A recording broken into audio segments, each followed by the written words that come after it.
So what happens behind the scenes that you feel like customers probably don't see that you would want to share with your customer base or share with a prospective client?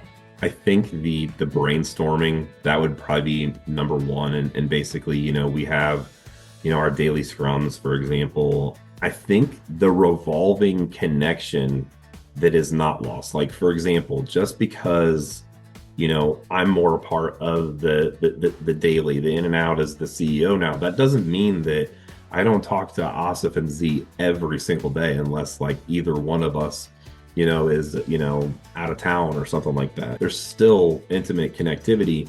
And the same goes with all of our vendors. That's something we really haven't touched on. Like, our vendors need to meet, those same criteria so we can all provide that to clients. So it's just like the brainstorming activities and the solution work is definitely, a part of that when it comes to how are you actually able to, like, if you're that customizable, kind of like what you're saying earlier, how can you do that? Sometimes we might fall a little bit more short from what what we would like to be, but Yeah. you let folks know. I would say that's current state, right? That's probably current state, one of the biggest things. But I also think that there is an element of, you want to talk about like, Wizard of Oz behind the curtain. I mean, there's no better time to talk about, this subject than now. I mean, I mentioned before, 2026, right? I mean, we are headed into a world, whether, somebody watching this, somebody hearing this might feel totally different than another person, but we're heading into AI. We're heading into that world where a lot of what we did in the past, think about it, pre-internet days, people were freaking out about that. It's like, so what do? Showing Hero AI is here. I mean, might as well let everybody know right now, it's here. So it's in beta.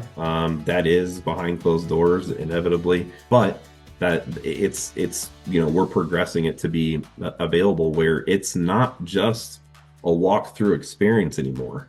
It's an experience where individuals real time can take the information that they know. And when I say individuals, I mean the prospect is going to have questions, but they want an asset of humans. But and we want to be able to answer that stuff at 1 o'clock in the morning, but we know we can't do that. So rather than those prospects having to go search on the internet, well, no, that it's right there. It's still a phone call. It's a text. Maybe it's a chat bot, but all of that stuff is integrated into knowing about each one of our clients. So if that is known, and if all that information exists, well, then the AI can read that and literally have a conversation thereof. If you're not constantly adjusting, growing, evolving, then there's going to be a new gap. And if you're not filling it, then people are going to look elsewhere, So just like you were saying, that Showing Hero was founded to bridge a gap. So you guys are actively continuing to bridge that gap.